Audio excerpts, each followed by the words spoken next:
Students, let us start our next exercise 2.2 of chapter number 2 linear equation in one variable. तो बच्चे देखिए हमारा first question है इस एक्सरसाइज का. Question number 1, if you subtract 1/2 from a number and multiply the result by 1/2, you get 1/8. What is the number? तो बच्चे statement में आपको क्या बोला हुआ है, सबसे पहले हम ये समझने की कोशिश करेंगे. क्लियर? आपको फाइंड क्या करना है. क्वेश्चन में फाइंड करने के लिए पूछा उन्होंने व्हाट इज द नंबर. आपको नंबर फाइंड करना है. कंडीशन क्या गिवन दी है आपको, if you subtract 1/2 from a number. तो जो चीज हमने फाइंड करनी है सबसे पहले हम उसको लेट कर लेंगे. अगर हम नंबर लेट कर लेते हैं कि हमारे पास नंबर x है तो उसके बाद हम उस पे कंडीशन अप्लाई करेंगे. क्लियर? तो सबसे पहले हम लेट कर लेंगे कि हमारे पास नंबर क्या है, x है. तो लिख लेंगे यहां पे let the number be x.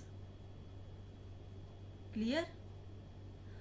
अब बच्चे आप क्वेश्चन पे आ जाइए. क्वेश्चन की स्टेटमेंट देखिए, if you subtract 1/2 from a number. तो मैं आपको रफ में यहाँ पे साइड पे बताऊंगी पहले कि अगर हम उस नंबर में से 1/2 को सब्ट्रैक्ट करते हैं, मींस नंबर हमने लेट कर लिया x है हमारे पास. ठीक है, इसमें से हमें सब्ट्रैक्ट क्या करना है, 1/2. सब्ट्रैक्ट का मतलब क्या होता है, माइनस करना. तो हमने माइनस कर दिया 1/2. ठीक है, उसके बाद देखिए क्या करना है, एंड क्वेश्चन रीड कीजिए, and multiply the result by 1/2. मतलब क्या हुआ कि सब्ट्रैक्ट करने के बाद जो आपके पास रिजल्ट आया, मीन्स ये जो नंबर आया है आपने इसको मल्टीप्लाई कर देना है 1/2 के साथ. तो हम क्या करेंगे, ये दो नंबर है तो हम इसको ब्रैकेट में रख लेंगे और इसको मल्टीप्लाई कर देंगे 1/2 के साथ. क्लियर? उसके बाद उन्होंने बोला है यू गेट 1/8. तब आपको क्या मिलेगा, 1/8. मीन्स कि हम क्या करेंगे, जब ये कंडीशन अप्लाई कर लेंगे तो ये वाला जो नंबर होगा आपका वो किसके इक्वल आ जाएगा, 1/8 के इक्वल. तो बच्चे यही इन्होंने हमें कंडीशन दी थी और इसी वे से हमने इसको अप्लाई करना है. पर जब हम सोल्यूशन में इसको लिखते हैं तो हम कैसे लिखेंगे, हमने सबसे पहले लेट कर लिया कि हमारे पास क्या है, नंबर क्या है, x है. क्लियर? उसके बाद हम लिखेंगे यहाँ पे अकॉर्डिंग टू क्वेश्चन. क्या लिखेंगे, अकॉर्डिंग टू क्वेश्चन. कि क्वेश्चन के अनुसार हमारे पास क्या गिवन है. अकॉर्डिंग टू क्वेश्चन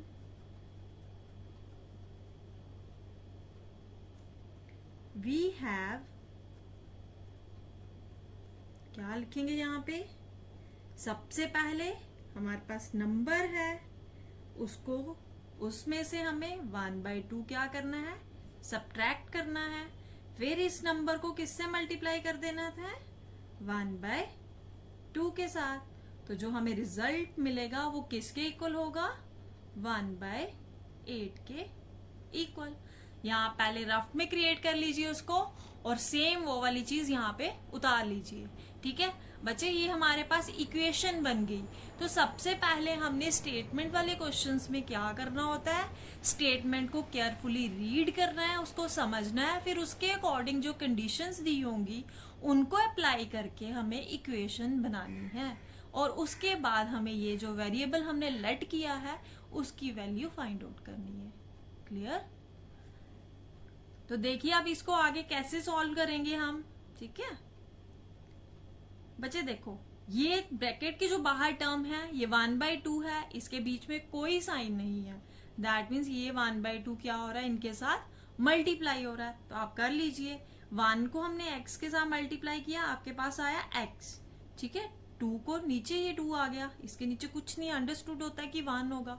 तो 2 1 से 2, बीच में साइन है हमारे पास माइनस का. अब इस 1/2 को इस 1/2 से भी मल्टीप्लाई करेंगे, क्योंकि ब्रैकेट के अंदर जितनी भी टर्म्स होती हैं, बाहर वाली टर्म्स क्या होती है, हर एक नंबर के साथ मल्टीप्लाई होती है. ठीक है, पहले हम इसको इससे मल्टीप्लाई करेंगे, फिर इसको इससे करेंगे। तो जब हमने इसको इसके साथ मल्टीप्लाई किया तो हमारे पास x/2 आया। अब हम इसको इससे मल्टीप्लाई कर देते हैं। 1 को 1 से मल्टीप्लाई करेंगे आप, आंसर हमारा 1 आता है। 2 को 2 से मल्टीप्लाई करेंगे, आंसर हमारा 4 आएगा। ये आ गया हमारे पास 1/8। ठीक है, आप देखिए वेरिएबल वाली टर्म हम लेफ्ट साइड में ही रहने देंगे। ये इक्वल टू का साइन आया, ये आ गया हमारे पास 1/8।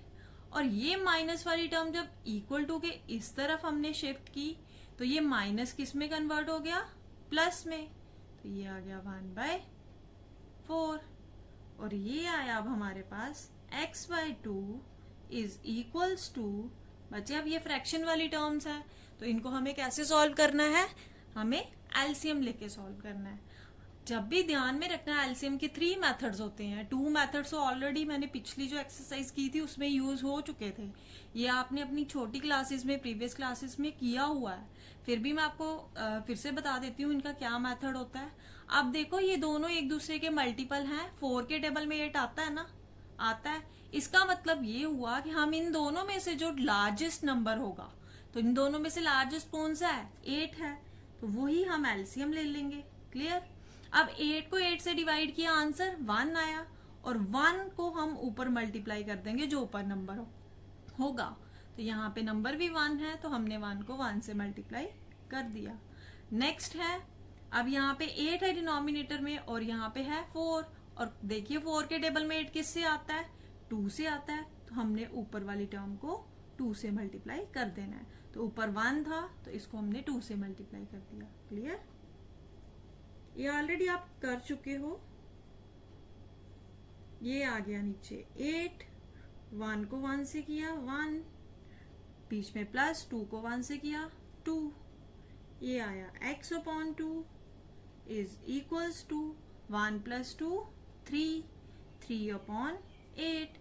अब देखिए बच्चे, ये x हम वेरिएबल को फाइंड आउट करना है हमें। ठीक है, इसको सिंगल करना पड़ेगा। अब ये वाला 2 इसके साथ डिवाइड में है। जब ये 2 इस तरफ जाएगा इक्वल टू के, तो ये किस में कन्वर्ट हो जाएगा, मल्टीप्लाई में। हम इसको लिखेंगे 3/8 और ये वाला 2 इधर आ जाएगा मल्टीप्लाई में।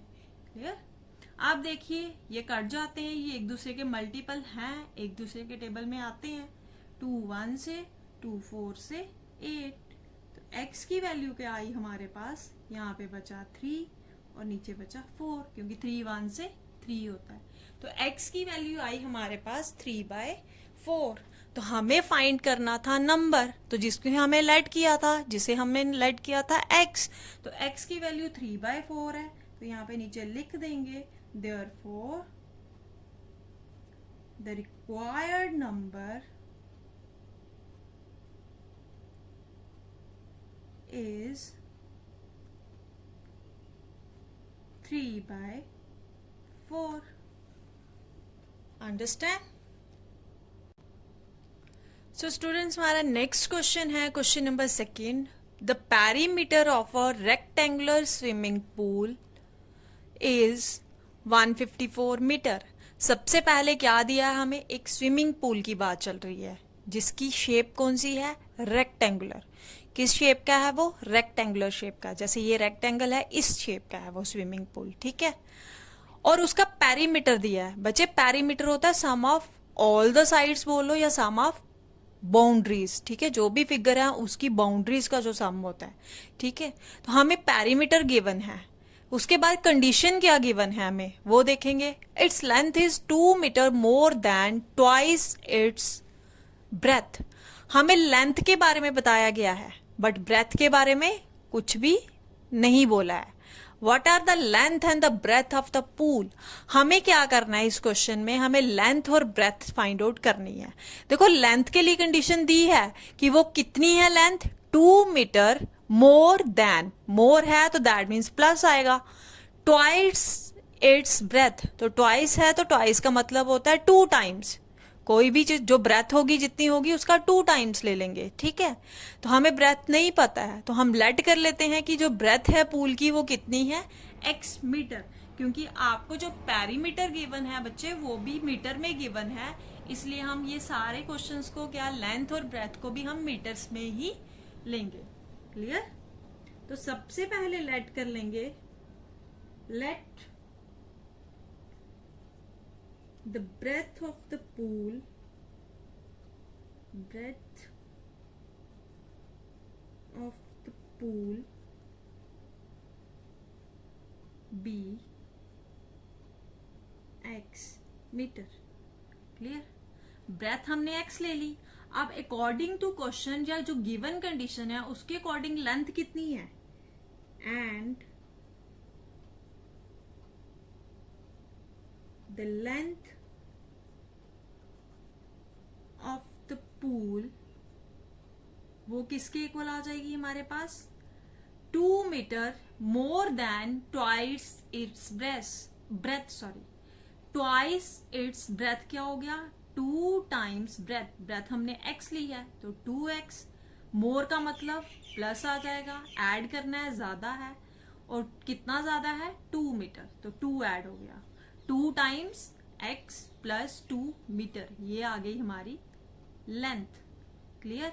और उसके बाद हमें गिवन है perimeter, perimeter of rectangular swimming pool, वो कितना दिया है, 154 मीटर। बच्चे अब देखिए रेक्टेंगुलर शेप का है तो पेरीमीटर ऑफ रेक्टेंगल का फॉर्मूला भी होता है हमारे पास, तो वो क्या होता है, हमारे पास फॉर्मूला होता है, हम इसको लिख लेंगे, बट पेरीमीटर ऑफ जो रेक्टेंगल होता है उसका क्या फॉर्मूला होता है हमारे पास, 2 टाइम्स लेंथ प्लस ब्रेथ। ठीक है, 2 times L plus B, length plus breadth. अब ये भी पैरीमीटर है, ये भी पैरीमीटर है, तो दोनों को हम इक्वेट कर सकते हैं ना, ये वाली चीज इसके इक्वल आ जाएगी क्योंकि ये भी पैरीमीटर है और ये भी पैरीमीटर है। दिस इम्प्लाइज कि हमारे पास जो 2 टाइम्स लेंथ प्लस ब्रेथ है वो किसके इक्वल आ जाएगी, 154 के इक्वल। अब हम वैल्यूज पुट कर लेंगे, लेंथ हमने कितनी ली है, 2x प्लस 2,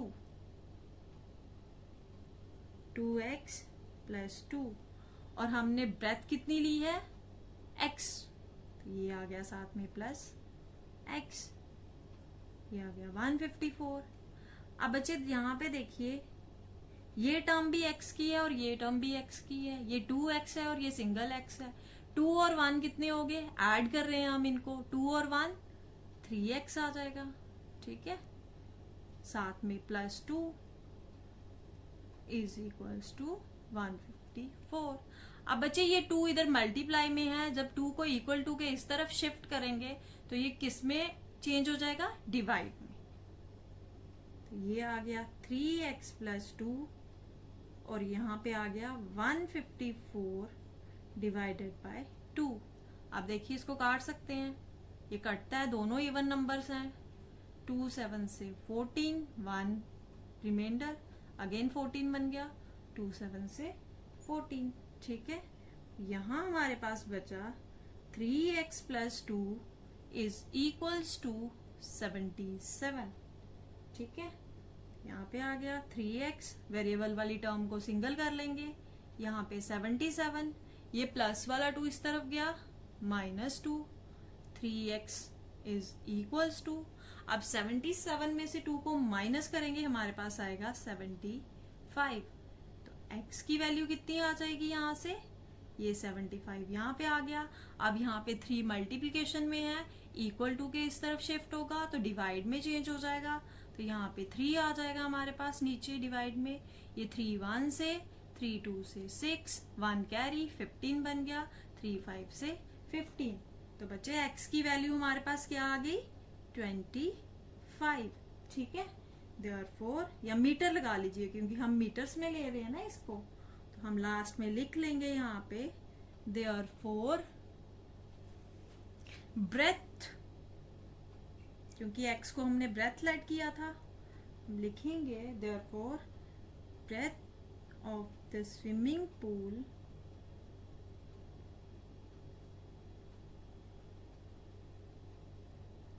किसके इक्वल आ गई 25 मीटर। और हमें लेंथ भी निकालनी है क्योंकि उन्होंने पूछा है ब्रेथ और लेंथ निकालो इस क्वेश्चन में। तो यहाँ पे आ जाएगा length of the swimming pool, वो किसके इक्वल आ जाएगी, वो हमारे पास हमने ऊपर लेट किया था 2x प्लस 2 मीटर है, तो x की वैल्यू यहाँ पे पुट कर देंगे। ये आ गया आपके पास 2 इंटू 25 प्लस 2 को मल्टीप्लाई करेंगे 25 से, क्योंकि x की वैल्यू 25 है इसलिए यहाँ पे 25 आ गया। 2 को 25 से मल्टीप्लाई करेंगे, हमारे पास आएगा 50 प्लस 2, ये आ गया आपके पास 52 और साथ में मीटर। ठीक है, तो बच्चे यही हमें इस क्वेश्चन में फाइंड करना था, length and breadth of the swimming pool find करनी थी, वो हमने निकाल ली।